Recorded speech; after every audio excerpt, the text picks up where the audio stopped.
Welcome to this explainer. Today I'm putting on my investigative journalist hat to unpack what is, without a doubt, the defining economic and technological shift of our era. We're talking about the global semiconductor boom. We're going to follow the capital and the supply chains, starting way up high with macro-level geopolitics, zooming right down to India's highly aggressive strategic plays, and then plunging all the way into the terrifyingly complex, atomic-level engineering bottlenecks that are gating this entire industry.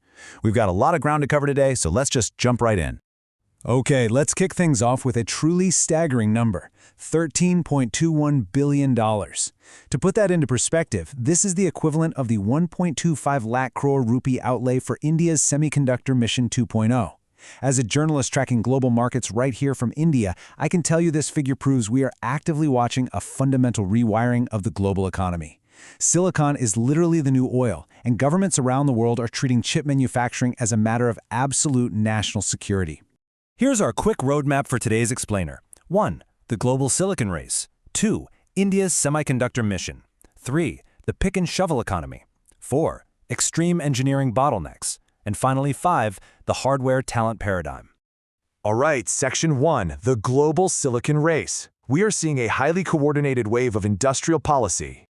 A quick look at the global geopolitical chessboard reveals hundreds of billions of dollars in public and private capital completely rewiring our supply chains. The U.S. is injecting over $50 billion through the CHIPS Act, and they've attached strict guardrails to prevent recipients from expanding in China. The EU is mobilizing 43 billion euros purely for strategic autonomy. China? They're countering export controls with massive state capital through their big fund to build indigenous tooling. And then we have India committing over $10 billion across its semiconductor missions to firmly establish itself as a trusted node. Now, what's really wild about this is the total fragmentation of the supply chain. For decades, chip manufacturing was highly concentrated in just a few Asia-centric hubs, mostly Taiwan and South Korea. But the new global mandate is technological sovereignty. Nations are literally trading pure economic efficiency for supply chain resilience. They're heavily subsidizing the de-risking of their networks, which means chips are now going to be designed, fabricated, and packaged across multiple, highly secure global regions. Moving right along to Section 2, India's semiconductor mission, from assembly to deep tech ownership. If you look past the big headline numbers, you'll see India's extremely deliberate, phased trajectory in this global reconfiguration.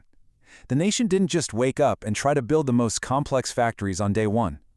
They started with ISM 1.0 back in 2021, securing major outsourced semiconductor assembly and test, or OSAT, facilities.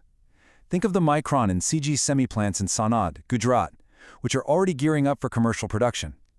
This brilliantly lays the groundwork for 2026 and beyond, pushing toward true deep tech ownership with Tata Electronics developing a massive front-end wafer fab in Dhalara. And to give you a sense of the sheer scale here, 91,000 crore rupees represents the historic investment pouring into that Dhalara fab alone. But it's crucial to understand that you can't just drop a semiconductor plant into a city without rewiring its entire local economy. These mega projects require massively expanded power substations, huge wastewater treatment plants, and entirely new logistics networks. We're talking about transforming semi-arid local regions into cutting-edge global tech nodes. Which brings us to Section 3, the pick-and-shovel economy. This is where the structural margins actually hide. As a journalist, my golden rule is always to follow the money. And to understand who is actually winning the most lucrative contracts here, we have to look past the heavily subsidized factories themselves.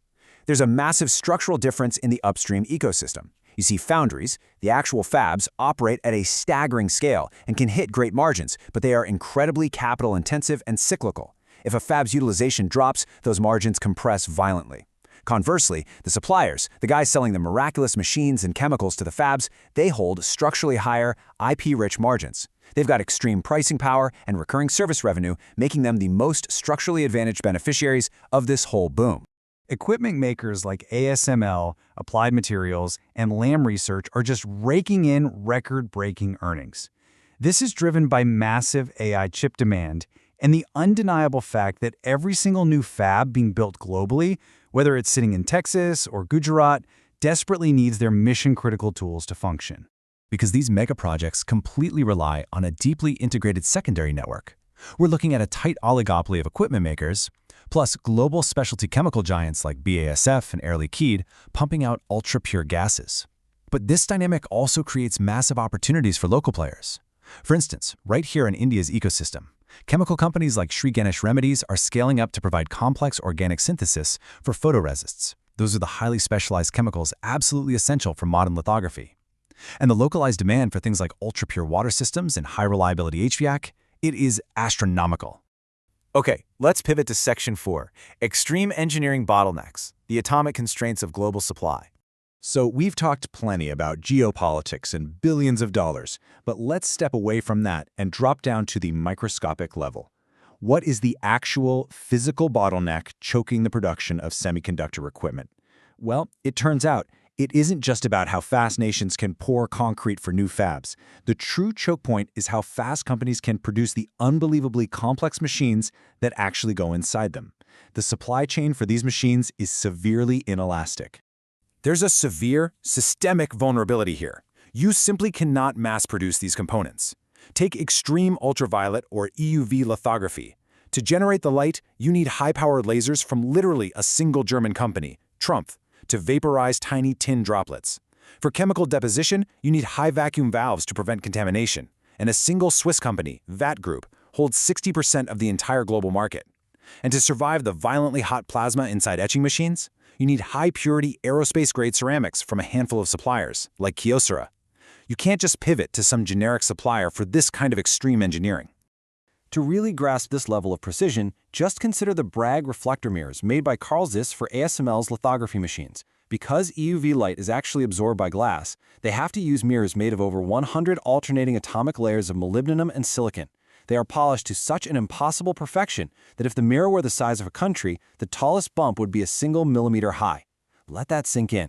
It is a staggering contrast between the macro scale of global policy and the absolute sub-nanometer reality of the physics involved.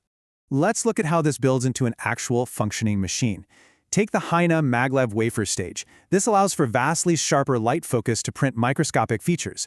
But to print at the sub-10 nanometers scale, physical bearings create way too much friction and dust, so the wafer is moved using magnetic levitation, driven in 6 degrees of freedom with literally zero physical contact. Its position is tracked by lasers down to the picometer scale, while microchannel copper cooling jackets keep thermal fluctuations below 1,000th of a degree Celsius just to prevent the metal from expanding. It's totally mind-blowing. Finally, Section 5, the Hardware Talent Paradigm, Solving the Human Bottleneck. Moving past the extreme engineering brings us face-to-face with a massive, looming crisis, the human element. The projections here are incredibly stark. According to McKinsey estimates, by 2029, the industry will need roughly 88,000 new semiconductor engineers globally.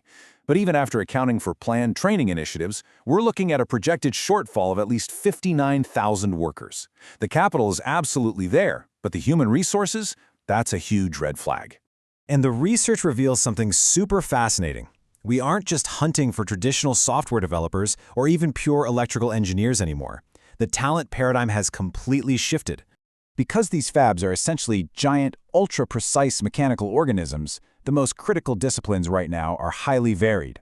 We desperately need mechanical engineers to design vibration control and fluid dynamic systems in clean rooms. We need chemical engineers to manage photoresists and complex water recycling networks. We need supply chain operators who can expertly navigate multi-jurisdiction export controls to deliver high-value tools just in time. Traditional engineering degrees are suddenly incredibly lucrative again when applied to hardware and industrial automation. Which brings us to the core thesis of this entire explainer. It's absolutely vital to realize that this isn't just about printing silicon. Semiconductor manufacturing is arguably the most complex mechanical and chemical engineering process in human history. We are talking about manipulating matter at the absolute edge of physical reality. So I want to leave you with this provocative thought to chew on. We are watching a historical geopolitical shift unfold as nations spend hundreds of billions to reshore factories. But capital can only build the concrete walls of a fab. The ultimate question is, who will be the new generation of extreme engineers capable of building the atomic-level machines that actually power the future inside them? That is the real space to watch. Thank you so much for joining me on this deep dive into the Silicon Megatrend.